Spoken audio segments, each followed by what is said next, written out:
Hello friends, तो आज मैं आपके लिए लेके आई हूँ भारतीय संविधान का ये लास्ट वीडियो, क्योंकि कल ही आपका अंडरस्टैंडिंग इंडिया का एग्ज़ाम है। और भारतीय संविधान एक इम्पॉर्टेंट चैप्टर है, क्योंकि हर एग्ज़ाम में आपका जो है एक ना दो सवाल आ ही रहा है। और जो वीबीयू का जो लास्ट एग्ज़ाम कल है और 3 एग्ज़ाम हो चुके हैं, तो मैंने पेपर को एनालाइज़ किया और समझा कि कैसे क्वेश्चन आ रहे हैं। तो आज के पेपर में जो है मौलिक अधिकार से आया था सवाल, भारतीय संविधान से। तो 90% चांसेस है कि मौलिक कर्तव्य से आपको कल पूछा जाएगा। ठीक है, और ये विद्या केस में भी नहीं था, तो आई एम श्योर कि ये आपके आ सकते हैं। 90% चांसेस है। तो चलिए मैं देखती हूँ, ये मैंने खुद से क्वेश्चन बनाया है। संविधान में मौलिक कर्तव्यों से आप क्या समझते हैं? मौलिक कर्तव्य, कर्तव्य का तात्पर्य किसी काम को करने के दायित्व से है। दायित्व का मतलब जिम्मेदारी।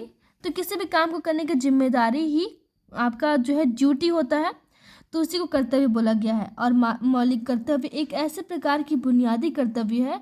ये बुनियादी कर्तव्य है क्योंकि हमारा देश इसी से बना हुआ है, इसी संविधान से। हर इस संविधान में ये ड्यूटीज़ हमें दिए गए हैं, तो यही ड्यूटीज़ हमारी सबसे फर्स्ट ड्यूटीज़ है, जिससे व्यक्ति अपना सर्वोत्तम विकास और देश को प्रगति के मार्ग पर ले जा सकता है।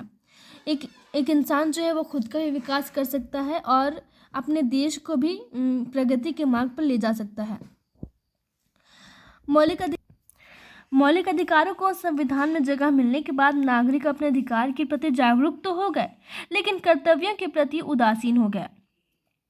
जब सारे नागरिक जान गए कि हमारे ये अधिकार हैं, हमारा देश में ये अधिकार है, हमारे संविधान में ये अधिकार है जो हमसे कोई नहीं छीन सकता, तो कहीं ना कहीं वे कर्तव्य के प्रति उदासीन हो गए।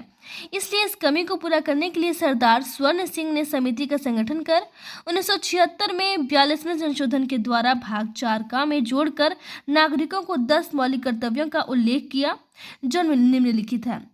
सबसे पहले जो सरदार स्वर्ण सिंह जी थे, वह उन्होंने ही इस कमी को महसूस किया और संसद को बताया, और सारे मीटिंग होके 42वें संशोधन के द्वारा हमें जो है 10 मौलिक अधिकार मिले। यहाँ पे मैं जोड़ना भूल गई। एक ये था कि उसके बाद है जो 86वां जो संशोधन है जो 2002 में हुआ था, वहाँ से एक और कर्तव्य जो जुड़ा हुआ है, जो इस तरह से हमारे 11 कर्तव्य हो जाते हैं। तो वो 86वां संशोधन है और वो 2002 में हुआ था। इसे आप अपने नोट में ऐड कर लेंगे। ठीक है, तो पहला जो कर्तव्य है वो है संविधान का पालन और आदर्शों, संस्थाओं, राष्ट्रध्वज तथा राष्ट्रगान का सम्मान करना। यह हमारा फर्स्ट ड्यूटी है। एक भारत के हर नागरिक का यह पहला कर्तव्य है। यह कर्तव्य मूल रूप से उन लोगों के लिए है जो संविधान का पालन नहीं करते हैं और राष्ट्रध्वज या राष्ट्रगान का सम्मान नहीं करते, तो इनके विरुद्ध कार्रवाई की जाएगी।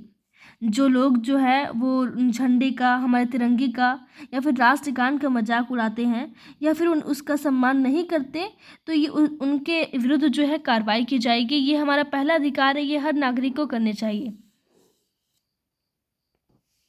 दूसरा जो है उन आदर्शों का सम्मान व अनुसरण करना जिनसे हमारी स्वतंत्रता की लड़ाई को प्रोत्साहन मिले हैं, जिन गौरवपूर्ण व्यक्तियों के कार्यों ने हमें आज़ादी दिलाई एवं भारतीय स्वतंत्रता संग्राम में जिन्होंने अपना बलिदान दिया, उसका आदर व सम्मान करना है। जो भी महान हमारे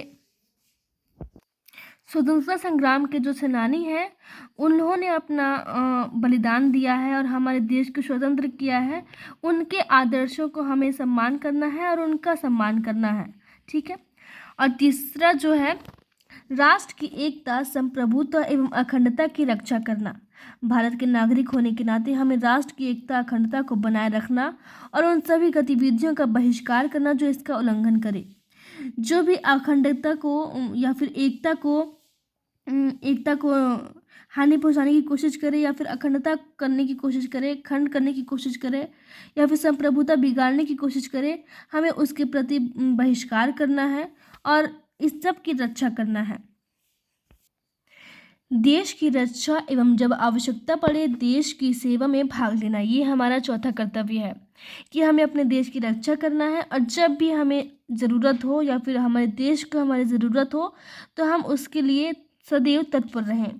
एक अच्छे नागरिक होने के नाते हमारा कर्तव्य है कि हम अपने देश की रक्षा करें और जब ज़रूरत पड़े अपना पूरा जीवन देश की सेवा में लगा दें। पांचवा कर्तव्य भारत के सभी लोगों में समरसता और समान भाईचारे की भावना का निर्माण करना। मतलब हर तरह के लोग के साथ, चाहे वो अलग धर्म के हो, अलग जात के हो, अलग कैटेगरी के हो, हमें सबके साथ भाईचारे की भावना का निर्माण करना है और शांतिपूर्वक देश में रहना है। हमारे सामाजिक संस्कृति की गौरवमयी को बनाए रखना। प्राकृतिक पर्यावरण का संरक्षण एवं संवर्धन करना। प्राकृतिक पर्यावरण मतलब कि जो भी हमारे पहाड़े हैं, नदियां हैं, जो भी हमारे फिजिकल जो है उन सब की रक्षा करना है और उनका संवर्धन करना। वैज्ञानिक आविष्कार और प्रगति का विकास करना। हमें अपने देश को आगे ले जाने के लिए तरह वैज्ञानिक आविष्कार भी करना होगा और प्रगति का विकास भी करना पड़ेगा। सार्वधिक संपत्ति की सुरक्षा करना, ये हमारा 9वां कर्तव्य है। 10वां है उत्कृष्टता के लिए प्रयत्न करना और 10वां है